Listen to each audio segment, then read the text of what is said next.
What's going on, YouTube? It's your boy, Cam, ATL. Shout out to the DFS squad. Shout out to everybody watching this video right now. Drop a like down below because I already know you're going to love it. Subscribe to the channel if you haven't already. Let's go ahead and get it, man. Let's get straight into this. Greenlightdfs.com. Join the squad for the lines.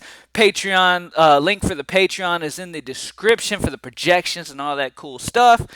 Thank you guys for joining me as always. As you guys know, if you are new, I pretty much do a high five like I do for basketball. If you've seen my basketball videos, I go through, give you guys my 5 favorite players. Now, I understand that pitching is the most important in baseball in general, so I give you 2 pitchers and then 3 bats, all right?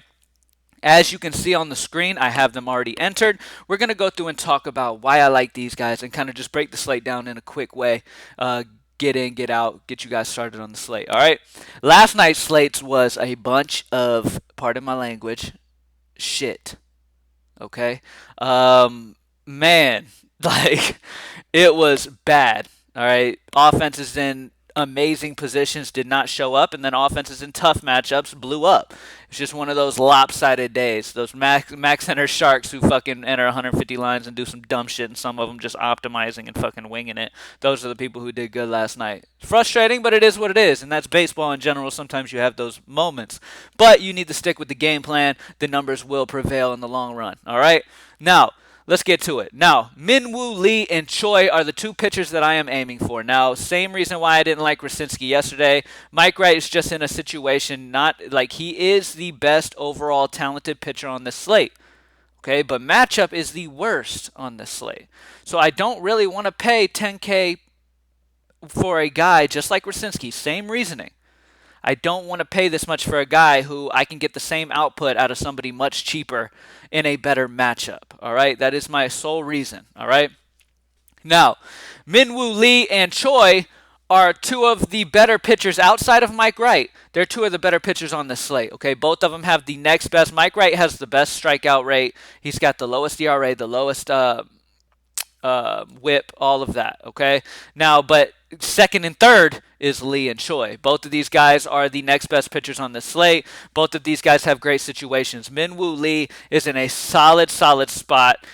He's going against KTW, which they have had their moments where they have done well, but the main thing here is he's a solid overall pitcher, and he's also, Kia is one of my favorite stacks. I love the Kia offense today. The KTW pitcher is the worst on the slate, in my opinion. I mean, the dude has pitched 10 innings and given up 14 earned runs and 3 home runs, okay? So he doesn't pitch deep, okay? But he gives up so much. That's the reason he can't pitch deep. He gets pulled every time. Go with Kia. Kia is the offensive stack that I love, and with that being said, I like Minwu Lee on the other side. I think they could have a shutout game. I think Kia could absolutely dominate KTW. All right, so he should definitely get the win bonus here. And then we got Choi. Same situation. I definitely see Kbo winning this game against Samsung. Yesterday was a bit of a letdown, but I love the spot here. I'm going right back to the well. Like I said, Choi is the second best pitcher on this slate. And he's got, I believe he's got even a better whip than Mike Wright does, meaning people just aren't doing much with the pitches that he is throwing them. He hasn't allowed an earned run. I mean, he hasn't allowed, no, he has allowed an earned run, but he hasn't allowed a home run.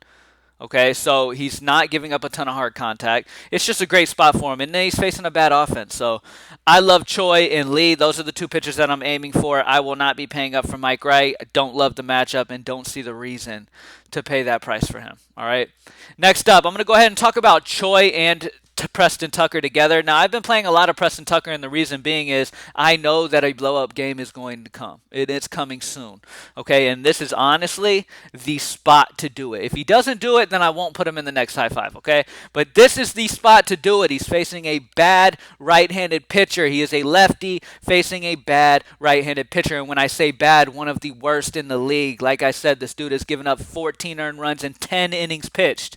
He's given up 3 home runs in only 10 innings. He's struggling with hard contact. People are getting on base with ease against this guy. Preston Tucker and Choi are the 2 best bats on this Kia offense. I think both of them have big games here. I think Kia is absolutely going to stomp KTW, and that is my prediction, and that is why I'm going with the 2 powerhouse bats in the high five. To round it out, a little bit of a value at 3-4. Siop Sun. He has been leading up for Lottie. leading off for Lottie, and he is in a tremendous spot as well. He's having the lefty-righty matchup against a Hanwha pitcher who is the second worst on this slate. Okay, so I really love this situation for Siop's Sun at 3-4. Seems a little too cheap for a guy who has been leading off in a very solid spot. He's leading off for a favorite team at home against the second worst pitcher on the slate. Lefty righty platoon split advantage. I love Siop Sun, and that's it. Minwu Lee, Choi, and then another Choi, and then Preston Tucker and Siop Sun. I know you guys are tired of seeing some Preston Tucker. I know you're tired of seeing it. He hasn't really returned. He got us 11 yesterday. He hasn't really returned what I've been wanting, though. I'm waiting for that 30-plus day, and it is coming, and this is definitely a situation where it could happen here, okay? The dude's just been in great spots. He hasn't performed, but now that he dropped down, sorry about that. That's my camera. Has detecting motion, letting me know. But Preston Tucker is an MLB talent. Plain and simple. He's got the lefty-righty platoon split. His price dropped from yesterday. I liked him yesterday, and he was like, 6-1? Now he's dropped down to 5-7, facing the worst pitcher on the slate. I'm thinking for a big one, and I'm predicting it. It's coming. And that's it. Thank you guys for joining me as always. GreenlightDFS.com, man. Let's smash this slate. Also, NASCAR will be posted soon at Greenlight DFS. And then we have Rocket League, and then we'll have CSGO tomorrow. All that good stuff. All that stuff, man. And at the same time, I've had a lot of people asking me how my house is coming along. If you're new, we took down Week 5 NFL. I profited over 100K pretty easily last year in NFL. So I decided, you know what, I am going to go ahead and have my house built. Me and my girl, my fiance now, designed a house and are having it built. And it is done. We move in on Monday. We close on Monday. So there's been a lot going on at the same time as everything else. That's why y'all weren't getting a ton of videos, a ton of paperwork, all that type of stuff that goes into buying a house. It's been annoying, but I'm ready to finally just settle into the new house and just, man, chill. So I appreciate all the love you guys have shown me and people coming to me, congratulating me and stuff like that. I appreciate it. And let's go ahead and keep getting this money, man. Thank you for joining me, and I'm out. Peace.